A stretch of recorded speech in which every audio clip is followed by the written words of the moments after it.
This brewery makes one of my favourite beers in the world, but how much better can this premium export version really be?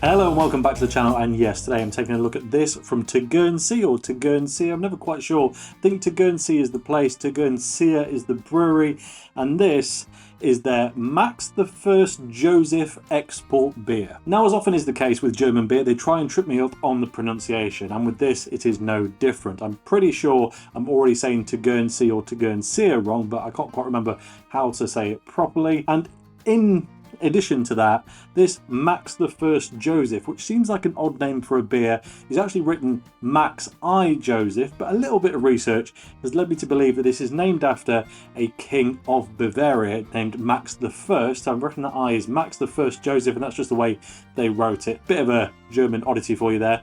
But the full name of this beer gets even more complicated. I'm going to have to read this off the screen behind you. The Tegernseer 1806 Max the First Joseph Jubilaums export. Tegernseer 1806 Max the First Joseph Jubilaums export, I think. But anyway, we're just going to call this the Tegernseer export for the majority of this video. Interestingly though, as I alluded to in the introduction, Tegernseer make one of my favourite beers in the world, no question.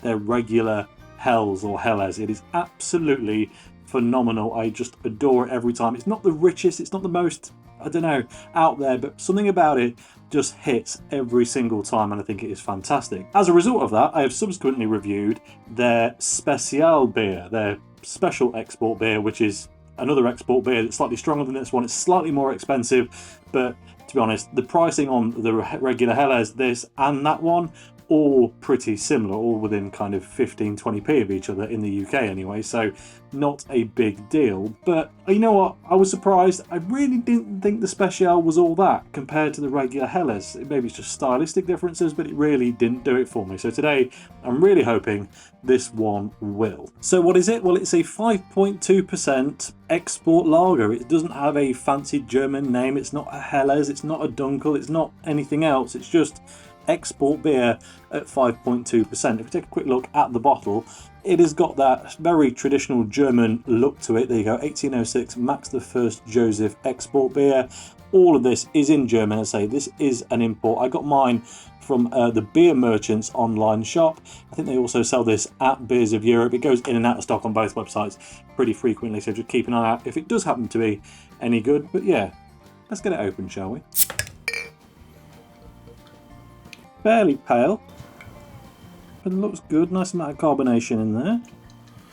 It's getting a bit richer now. There's a bit more in the glass, but it's definitely not on the darker side of lager, is it? Darker? What's that? The darker side. But yeah, there you go.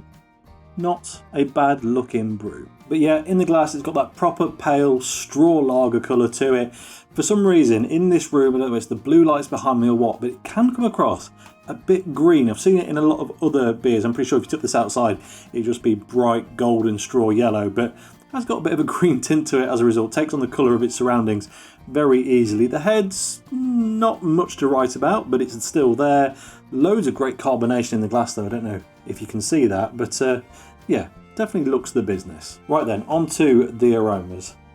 Great start, nice, bready, soft, sweet malt. There's a distinct little bit of slightly harsher, slightly prickly, bright hops, I think is the way to describe it. It's grassy, but it's got this edge to it. It's not quite into citrus, but there's a sharpness, there's a slightly funky, slightly dank thing that I often associate, to be honest, more with kind of Czech Pilsners. But look, it looks the business, it smells pretty good. Let's get into it, shall we? Cheers. Okay, so there's good news and there's bad news. First off, this is not a step up from the Helles. I'm not saying it's not as good, I'm just saying it's not an evolution of that beer. If, like me, you absolutely adore their Helles and just want a bigger, bolder version of it, this isn't it? But on the flip side, I can tell you straight away it is infinitely better than that Special one. That just didn't do it for me for whatever reason. This definitely leaning more towards that traditional Pilsner route, but yeah, a very, very good one. So what does it actually taste like? Well, time for a top to bottom taste test. Feels like it's been a minute since I've said that, but anyway, on the tip of the tongue, slightly sweet, but that bright, slightly floral, almost a bit of kind of apple zest, apple skin thing going on. It's the hops, it's that grassy, slightly sharp thing. It's very, very Pilsner-esque, but maybe just brings it back a touch on the bitterness. The sharpness, the crispness is still there, but as I say, just maybe not quite as much of that intense bitterness as you might expect from a traditional Pilsner. It doesn't say Pilsner on it, it's just an export beer, but to be fair, with that, you probably would expect a bit more of a hoppy note. Export beers did tend to have a load more hops in them to keep them better for longer, so probably not a surprise there. Over the mid palate, absolutely beautiful water mineral profile, as we've come to expect from so many German beers. This one does feel a bit more hard water though, like it's what I'd expect in more places in the UK. Quite often when we talk about German beers, we're talking about this beautiful soft water profile, but yeah, I'm no expert on what the water profile in Germany actually is, I'm just telling you how it comes across. But this one feels a bit, yeah, sharp water? No one wants sharp water, that'd be ice. Hard water profile, a bit more robust, a bit more distinct. I live in a hard water area, so you would think that was something I can recognise, but who really knows? But anyway, fantastic. Soft sweetness, not a huge amount of other flavour though, but it's showing off those base ingredients really well indeed. Then on to the back of the tongue.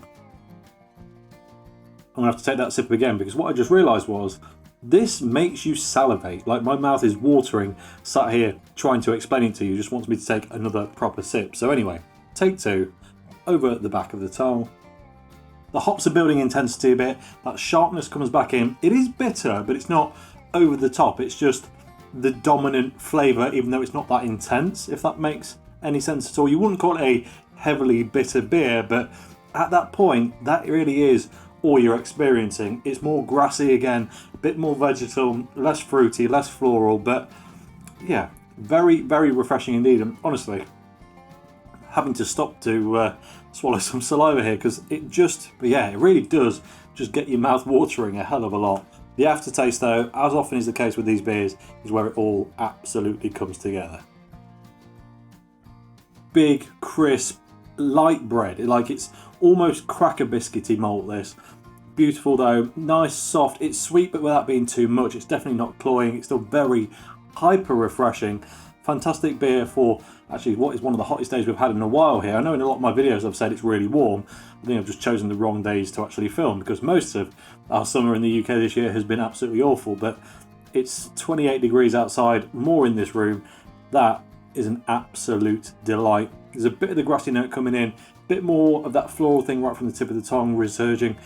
It's not the most flavourful beer, but it is an absolutely cracking Pilsner-ish beer. If we were judging it against a proper Pilsner, then you'd probably say it's not quite hitting the mark, but it's that way leaning, and to be honest, in the warm weather, yeah, an absolute treat. So, should you go out and buy it? Well, if you like spritzy, super refreshing, slightly bitter, slightly spiky lager, it is probably one of the best out there, if I'm honest. I do really enjoy it. For me personally, their Hells is still absolutely top dog. It is absolutely phenomenal, and nothing else they've done, to be honest, for me, has come close. And this is a touch more expensive, as is the Special I mentioned before, and as a result, I personally don't see myself searching for this instead of that anytime soon, but it is a distinctly different beer, and if you like to shake it up and have a few different German lager styles to access at any one time, then, well, yeah, a mix of this one and the Hells, whatever we're calling it, is the way to go. I still don't think that Special's up to much, if I'm totally honest. It was really disappointing, but yeah, this is a absolutely solid version of a light, hyper refreshing, I don't want to keep using the word Pilsner because it's not one, but it feels pretty damn close. I'm just going to have a quick look at the bottle to see if I can glean any more information about it. The Tegernseer Brewery is a bit of an anomaly on the internet. They don't really have their own website. They seem to be a part of the website of the town they're in. It's a bit weird. It does list the beers, but there's not a great deal of information out there about it, just that it's named after, of course, the former Bavarian king. So it's an export beer. Most of this is in German, so I can't really understand it.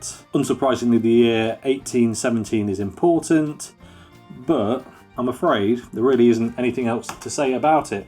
I really like it. I bought 2 bottles of this. I have no regrets, but that Hell's is just something special, and I feel like I probably need to bring that back to the channel soon, because it's done one video and that's it, and it is one of my favourites of all time. So on that note, the Tegernseer Hell's versus any other kind of relatively similar beer, German or otherwise. Lagers pretty much got to be the case. Other Helles is sure, but anything in general you want to see a comparison and a breakdown of why I think it's so good, let me know what beer I should put it up against in the comments, please, and I will endeavour to do so. But that really is all I've got to say about it. So as always, thank you very much for watching. If you enjoyed this video, please like it. If you haven't already, subscribe if you will be so kind, and I'll catch you next time. Cheers.